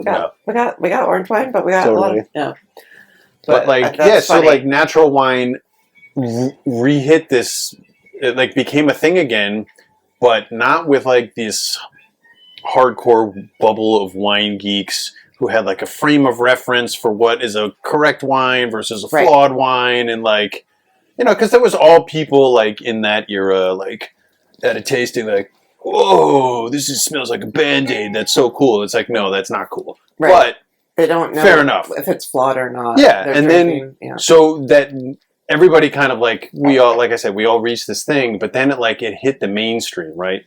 So like people who, and this is not me, like I'm not faulting them for not having the frame of reference, but they didn't, and they would go to parties. They would be hanging out with their friends, and they'd be drinking crushable wines on the patio, and like that made natural wine like this. It's a commodity now. Like it's in TV shows and movies, and people make jokes about it, and on the social media. Well, this is the identity crisis. Is that it was counterculture, and now it's just culture. Yeah, which is what always happens on some level, I guess. Right? Totally, and again. I think this is a good thing. It's totally a great thing, right? Instead of someone even at the most like allocated versions of it, maybe 20 years ago, someone wanted Schaefer Hillside Select, right? And then another would be like, "Do you have Magma?" This is a good shift. This is very I think that's true. And also, we were talking about like how do we make people more excited about wine again, and that did right, like. That did make people excited because it was new, it was different, it wasn't what their parents were drinking. So what is the next orange wine or the next chillable red? Or I think the youngs are going to like structured wine. I think like Cabernet and Bordeaux. I think Bordeaux's. We've been selling a lot of Bordeaux. So much Rioja. I bet. Yeah, well, it's really interesting. But to you, the point you made before is that, and Mike heard me make this comment so many times, but like we'd be sitting back here with a supplier and they're pouring us this, and I'd be like, this is really good, but you need to put it in a clear bottle and you need to change the label if you really want it to sell, because this is delicious. This is exactly what people want, but it has to look the part. Because what would happen is like these pillars of natural wine from early in our careers, people would come in, these younger kids would come in and they say, "Do you have any natural wine?" And I'd point to something, just pick an original, an OG LDM wine, Puzzolot, that didn't have some crazy label on it and wasn't in a clear bottle, didn't have a crown cap. and they'd be like, "Oh, okay, I'll go look somewhere else," and it's like, I'll take the Vivant. yeah, that. But like, and then I was like, huh. Okay, so now it has to like look a certain way. You can't just be natural. Well, especially in retail. In retail, people shop with their eyes. Yeah, for sure. And once our favorite customers will talk to us and have a conversation, and like we'll be open to suggestions and take our suggestions. But there are a lot of people who don't necessarily want to have the conversation, and they will shop with their eyes. So I have said to some producers and importers, like, this wine is so good, but this black label on a black bottle, it's not going to do you any favors. The Italian wine section. Yeah. This is very these black chic and Italian gold. labels. No, I remember first opening the shop and not fully understanding how important that was, and like so important. My favorite roasted Montalcino at the time had like little painted cypress trees on the label, and it was like a really ugly label. And I was like, man, nobody wants to buy this wine. Yeah. Even if you tell them this is the wine you want, and they'd be like, no, it's What's not. your second choice? It never ceases to amaze me how different the taste in wine labels are from country to country. Like traditionally, French people love the very staid label, or and they the love cartoons. They're for the natural wine people, but like traditionally, and they would love to put the little gold medal sticker on it. Oh, no doubt. And like people would show me this stuff, I'd be like, dude, this looks like a supermarket wine. It's great, but it looked so like. But that was just the American taste. Like, we wanted something that looked more artsy or whatever, or the New York, I don't know, whatever. But, but Italians loved very chic labels. They wanted clean lines and very, so many black labels. It's so important. The label's so important. I mean, we even work with like some caterers who need wine for an event, and they have a certain price point they need and a certain style they need, and we'll be like, this is the wine. And they're like, I need a different label. I'm like, really? Even on-prem, that's changed. The idea that like how this will look behind the bar. Oh, interesting. Yeah, it's marketing, people. But I think you're onto a good point about like structured wine, and maybe not even structured wine, but I do think there is a bit of a return to the classic. Yeah, I mean, and that's kind of comforting. Yeah, it's so comforting because we talked about creating this whole like this club. And you have to know all this shit to be in it, or like all these barriers to entry. And like at the end of the day, people know what Sancerre is, people know what Chianti is. So like finding the things where you can use that as the springboard. Yeah. I mean, that's the other thing that I think as retailers, you have the ability to do. So, I mean, I really think we are like the conduit for most people into the wine world. Like Absolutely. Like the restaurant experience is an experience, but I think it's a transient one unless it's like your bistro. Whereas like we are the people who are actually having active conversation with you about this wine world. It's the coolest. I don't know, and it's why New York, like we talked about earlier, is such a special market because we can only sell wine and spirits. We can't do anything else, which means that we get the opportunity to go a mile deep in a way that literally no other market in the country can. That's our only focus. It's our only focus. Yeah. And we're super good at it. We should touch on that for our viewers who may not be aware I would like of to this, say, though, if you're interested in wine and want to learn about wine, a great thing to do is to find your local wine shop. Wine shop is always the best place. It's a free school of wine. It's a free school, and to learn about wine, you have to drink it. That's the best part about wine. One of my favorite things a customer ever said to me when I opened Dandelion, the building across the street, there was a woman who came in just to see what we were up to, and she'd come in, she'd get a bottle when, $13, $11. And eventually she said, I never drank wine before you guys opened, but you make it so easy and fun. Those are the best comments, right? When people say that, yeah. And I don't care that she's not buying these expensive, she's just buying for sure wine. Yeah. Wine. So we talked about this a little bit off camera. What I was going to get into was the wine and grocery. Why that would be a horrible thing. So I've had the experience of owning a store outside of the New York market. I owned a store in Michigan, and it was a huge education for me to see how liquor licensing and compliance and where people can sell wine shapes how people view wine, and also shapes what's in the market. Because people in Michigan can buy wine practically anywhere. Which means that, like, I was kind of joking, but it's true. You can go to a Meijer, which if you're not from the Midwest, Fred Meyer. it's like Walmart, but it's a pillar of most Michigan communities. And you can get orange juice, motor oil, tires, and, you know, your Pinot Noir in the same place. And, like, those are very different things, but they're viewed very similarly. They can be very quickly. So my store was a standalone wine store. We didn't sell anything else, you know, and, like, that was very confusing for consumers who would come in and be like, so I'm like, nope. You have a cracker? Yeah, it's true. And it really dawned on me that, like, that was their expectation, was that they could get a lot of different things in this place. Not that this guy really focuses on wine, and he can. And that's not, that was. It's old school. It's the European style, right? Yeah, and, like, obviously I'm generalizing. If you're from Michigan, you know, there are some people who are super wine geeks, but that sort of law makes it so.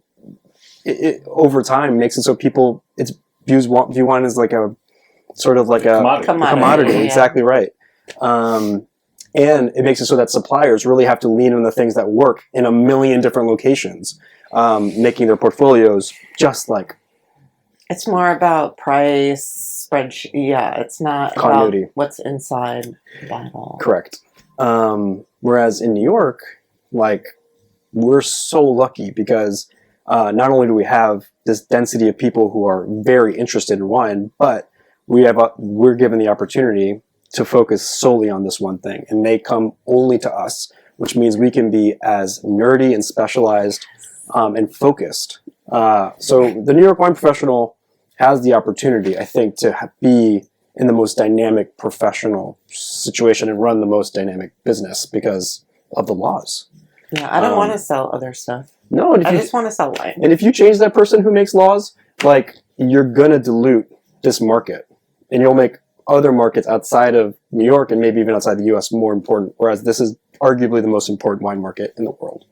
And I don't have the ability, like, that person who would just grab that bottle when they're getting their tires. Yeah, You have the ability to still, that person has to come to you, and so Mhm. that's an opportunity to turn them on to other things, or just have that sale, which is still an important part of the business. And I think for a sure. lot of the people who think they don't like wine are people who are only buying wine in these places. Yeah. Because they Where haven't you're on had, your own. Yeah. Well, they haven't had good wine. They've had they've had the commodity wine. that's like when I met my wife and we were just dating. I sat down with her father, who didn't like red wine, Right. and he had Menage a Trois in the house. And I was like, we're going to open this tonight. I'm going to open up 2 other wines, and we're going to have a whole conversation about it.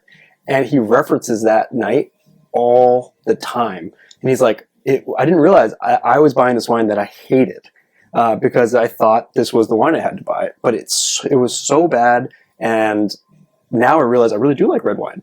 It just, Right. from real places, from real people. Yeah, people don't know because they are buying it at the wrong places. Yeah. I hate to say it. From the wrong people.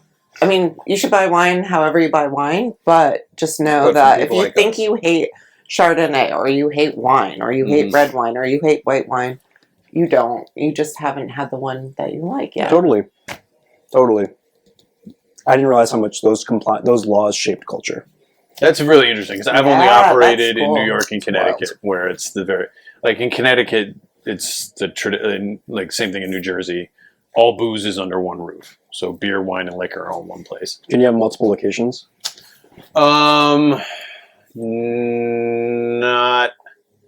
Connecticut. I think is like New York State. Like, there's the kind of game that everybody plays to have a second location, but What do you mean? yeah. I only have one store. My mom owns the other one. There you go. Okay. Support. Shout out to Gail. Yeah. Congratulations. But it's that I where you're up against big box and supermarkets. I can't. Yeah, I mean, I thought about it a little bit. Like, I've thought, because this debate's come up in New York State a lot, like whether or not, like, how would it change? And so I've thought about it a lot. But, like, from that perspective, where it's just a different culture because of the places that you buy it. That's right. Sure. Is And that's might be why when you go to other places in the country, especially in the middle parts or other states, the wine culture isn't as when you see dynamic. a badass shop in a small market like that with laws like that, you have to take your hat off because like it's so hard. And the guy I sold my shop to, his name's Ben and his wife Ismar. They're kicking ass. What's the name of the shop? It's called Ritual Wines. Everyone should check it out on the west side of Michigan. Actually, they ship throughout the state. Check it out. But like him, there's a guy in Ann Arbor who runs Spencer's, which is like a nationally recognized store for the quality. They have to work so hard to get things just into the state before even just putting it on their shelves and trying to sell it. And I didn't realize that. So it's like you really should take your head off to small retailers that are kicking ass in those markets because it's really hard. Yeah. Well, I brought it up because I think it's on the docket. I mean, so it's a revolving It's thing. been on the docket a lot forever, though. No? Yeah, but it keeps coming up because it's a revolving every time. I don't... change in legislation. Another point of view, yours is definitely more interesting, but I, as a small business owner, I only want to focus on wine. If my focus and my attention is on all these other things, then the wine loses out, right? Yeah. Or we don't have the same amount of resources to put into the wine. We have to spread our budget. Like, Dandelion doesn't even sell spirits. We just do wine. And so we have all that cash flow. Yeah. Yeah. It dilutes. It just dilutes what you're doing. You're right. Yeah. No, that's a great point. Yeah. Well, we didn't talk about shipping at all. I don't know. Do you ship? of course. Yeah. No doubt. We ship everywhere, even though we're not supposed to. You take on the liability. Yeah. Yes. I mean, just so you know, we should give me a call. Yeah. By executing a sale at MCF Rare Wine, the recipient assumes all responsibility to act accordingly with the local laws. That's a whole clusterfuck. I guess we don't have to talk about, but it's expensive. It's expensive, but just the boxes. All the states, like, what was it? 3 years ago, all the states started crap. When was it that UPS got sued? That was like 7 years ago, 6 or 7 years ago. I had a bunch of packages out in the middle of the country, like different parts of the country, and they all stopped where they were. The trucks turned around and everything started coming back. Wait, what? We UPS or FedEx? UPS got sued. It wasn't even about wine. It was at least they came back. Was it the worst is when they don't come back. It was about cigarettes. There was a bunch of cigarettes being shipped off of reservations in and so UPS, because what does government do? They don't change the laws. They don't look at this thing. They just say, we're going to go after it. We're going to squeeze a bunch of money out of this company who was the one shipping cigarettes that they didn't even realize, right? So UPS got tagged for whatever insane fine. And then all of a sudden they started looking at all the other stuff they were shipping and whether or not they're violating laws. And wine was one of those things. Then it happened to FedEx maybe 3 or 4 years later. And then all of a sudden it was like, I got a letter in the mail, like, your FedEx account has been terminated. What? It took me a month to get somebody from their legal department on the phone. And they're like, well, we took a look at your account and you've shipped to all these states multiple times. And I'm like, well, it wasn't prohibited to ship to these states when I opened my FedEx account. And they're like, well, it's not our problem. Have a nice day. So if you're someone who sells wine, like especially, wine that you can't get in other states and you have a national customer base, that really is a punch in the gut. Totally. And the other thing that I think consumers don't really realize is A, how expensive shipping is, and B, the margin that we work off of. Yeah. Because we lose money Can on we talk about that? Yeah. Retailers we don't We don't make that much money money on a shipping. bottle of wine. Yeah. But also just on the wine itself. in general, Yeah. Oh my gosh, people who from other industries, like the fashion industry, will come in and they'll be like, "Can I get a better discount?" I'm like, "This is my cost." Yeah, well, this is like a pandemic thing. Is that the Amazonification of the consumer and the expectations that have been set? The amount of people wanting free shipping off like very simple orders. Right. It's not just to break it down, like just a signature requirement from FedEx is like $5 or $6. I think it's like $15. And the box is $15. The box is $15, and then so I don't know. That's really not. I don't think well known. Thank you for bringing it up. And all the times you weren't They said there. this in the beginning. Yeah, right. All the times you weren't there for 3 days in a row to sign for it, and it gets sent back to us. If it costs $50 to send it to you, it costs $50 to send it back to us, and then we have to spend $50 again. No, free shipping is not a thing. Anyone who's charging you free Do you shipping, do that? Yeah. how? No. So well, I'll just. It's not a secret. Uh-huh. I calculated the farthest point someone can go in the continental U.S. The cost. I reduced the average margin. So like I basically tried to figure out what was the amount of money someone would have to spend that I didn't lose money. And I realized that they needed to spend on no more than 12 bottles, $400 with me. Mm-hmm. So if someone spent $400, Okay. I'll give you free shipping. And it's not, we don't make a dime if someone lives on the West Coast and orders a case. But we had enough people who were outside and wanted it shipped. And I was like, I'm just going to try to figure out how to not lose money on this. But there's most of our shipping situations like that get into a free shipping scenario, we barely make any money. It's I don't. Yeah, it's Yeah, like, I'm not doing but it's back to that margin where like the consumer, like a T-shirt from like the Gap, there's a 400, 500, Right, exactly. you know, the multiples. Whereas we're dealing with a 33 to 40% margin, right. give or take. So instead of a $40 T-shirt that would cost $10 to make, Yeah. you know, and our $5 to ship. Yeah. our $40 bottle of wine is $26. Right. And then you add that shipping, the math doesn't work. And I really don't think it's communicated well or it's like understood well. Not at all. People have no idea. And like, it's not something you want to like. They don't think we don't wanna actually wag a pay for finger. wine. They think we just get the wine for free. This is all on consignment, right? Yeah. Everything. Well, funny you mentioned that because we had to recently change our shipping, our minimums, because most distributors in this market work with a third-party warehouse. Yeah. And they're great because they deliver 5 days a week, and for the most part, it's fairly low error, rate of error.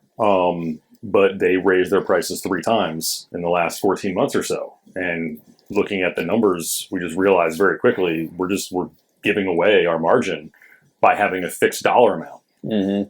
We had a fixed case amount and a fixed dollar amount. And so we changed it. And I was pretty shocked by my reps coming to me and saying, yeah, like a lot of people are upset about this because we changed it to a 5-case minimum. And I understand that. But also, I mean, we have whiskey in our portfolio that 1 case of that would meet the dollar minimum. But then we're shipping that to an account upstate or frankly, even in the outer boroughs and looking at the margins and realizing we're not making any money on that. Mm-hmm. Yeah. So it's just kind of funny. You would think there would be like some understanding at least. Like I understand the end consumer might not understand because they're like, well, isn't it like everything else? Yeah. That was like the part of 22 and 23 I was talking about, getting my nose bloodied, is like learning all that the hard way. Mm. Like, Yeah. you can lose money very quickly in the wine retail. I mean, The margins are super thin. Yeah, and everything costs so much more money. Like at Dandy, the bigger store where we've never been profitable. And Aaron and I are like, we're selling all this wine. We have to buy more wine, but we don't have any money. How is this? Yeah. What's missing? Like, why don't we have any I hate money? that feeling. The feeling you get every single day. People are buying wine, Yeah. not as much as they should, but it's like, what? I don't understand. No, this is Where did we go wrong?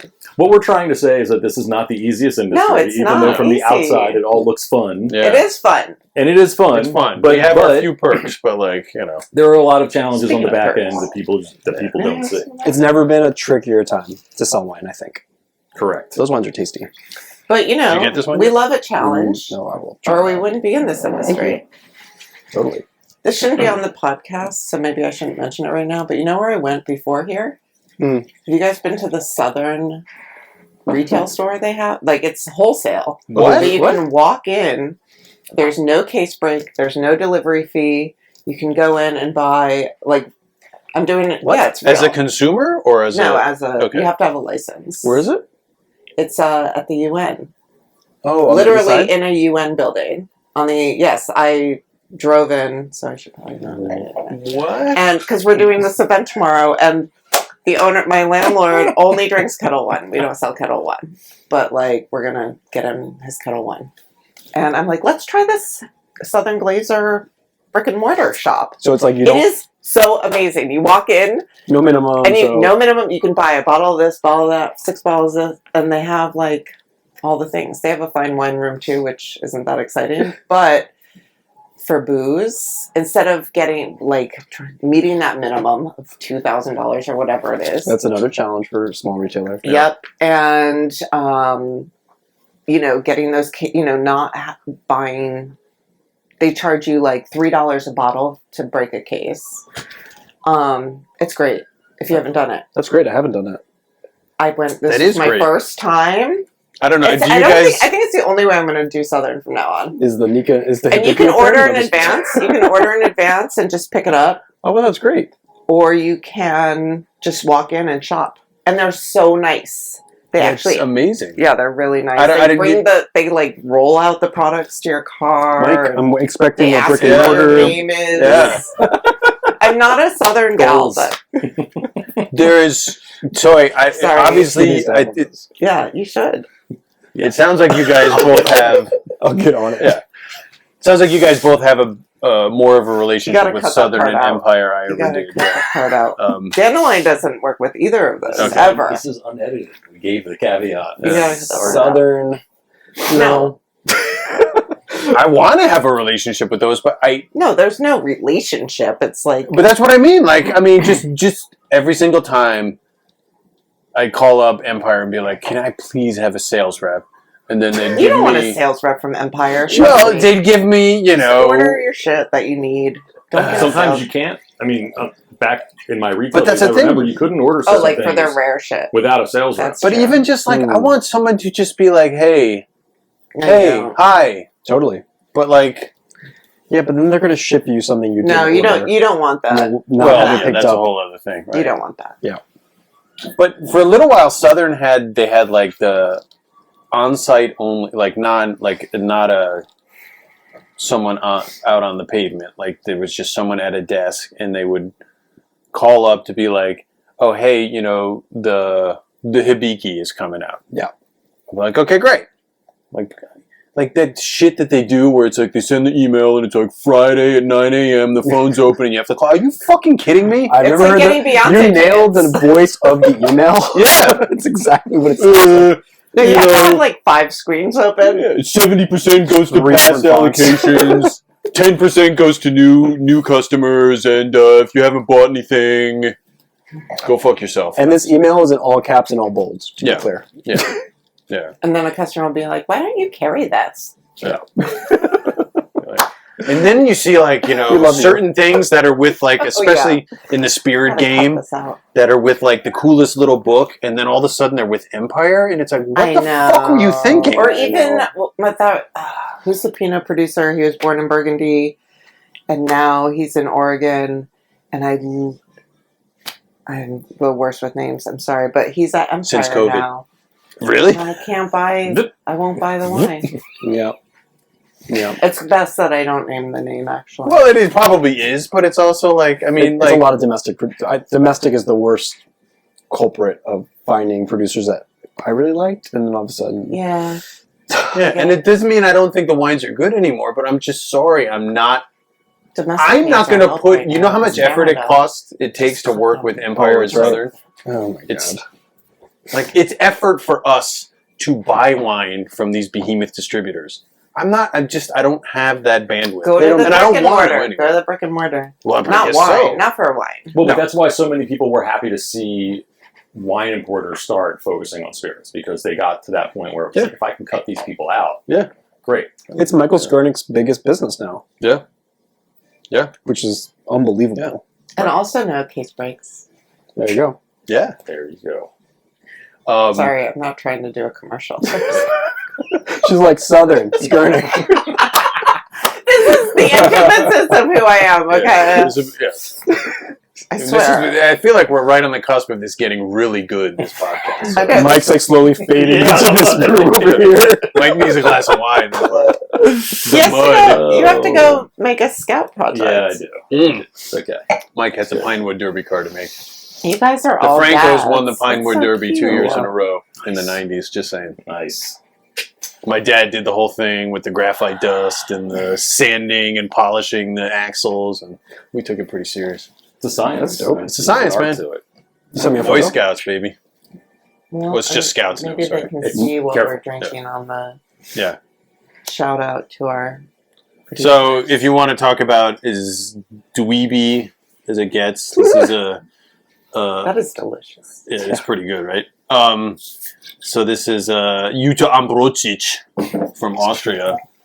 A Gemixtersatz, which is a traditional field blend. Really cool. delicious, couple years old. Lily brought a delicious Oregon Pinot Noir, or a Pinot Meunier. Yeah. Yes. Still Pinot Meunier, it's delicious. From 100 Suns. 100 Suns, yeah. Which I've never had this before, but 100 Suns, you're doing it right. Yeah, really tasty. Chris, what'd you And- bring?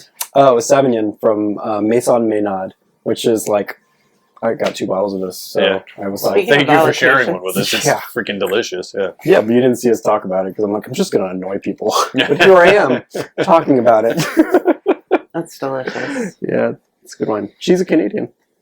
Oh, Canada. Canada, I'm sorry. Canadian love wine. you. Sorry, Canada, we do love you. I love Canada. I love Canada Hey. too. Did we get through everything, eh? Oh, I think we did, Mike, Joe. I got a project. I know, Do yeah. you have a bathroom? Wish we do have a bathroom. Yes. Make a hard left through that door. It's a really nice way to end Oh, wait, a really maybe tough day. Are we done? I should wait. Yeah, it's time to pee. So we hope you enjoyed this. Leon and Son. Leon and Dandelion Son, and Dandy. Dandelion. You MF. guys know me. MCF. MFW. MFW. Yeah, the Currently no two retail initial location. guys bookending this place. Christina was like, so it's M. And it's like, I'm dyslexic. Next Yeah. week we have MHW joining us. Oh, yeah, right. Yeah, right. Yeah. Do you want to just quickly shout out, for those who don't know, Yeah. Dandelion? Dandelion Wine in Greenpoint. It's Dandelion Wine Shop on the gram. And Dandy Wine and Spirits, which is Dandy Wine Shop on the gram. And that's in South Williamsburg. I have Leon and Son Wine. It's in Clinton Hill, but you can find us at leonandsonwine.com. And you should all be looking for good wine shops. Yes. Know what they're doing and are excited because it will make your life much better. And you don't have to worry about sitting home drinking Soma. We And- taste the bad stuff, so you don't have to. Yeah. That is You really don't true. need to dial into the matrix and just, all that shit. Drink wine with people, with friends, have a good time because life is about being alive and enjoying things. You're here. Well said. And Mike, enjoy the. What is that? What did we say it was? Something I mean, fermented? my joke was fermented mud water. Fermented mud water, yeah. It feels Here we like you go. might get stronger from it. Yeah. Like a You look protein, stronger. like a protein shake. Yeah. It's probiotic. Yeah. But Thank- we'll be back with the restaurant version. Yeah, maybe? we're gonna We'll see. Ooh, who are you Who's coming? having? TBD. TBD. So, yeah. Thanks, everyone. Toodaloo.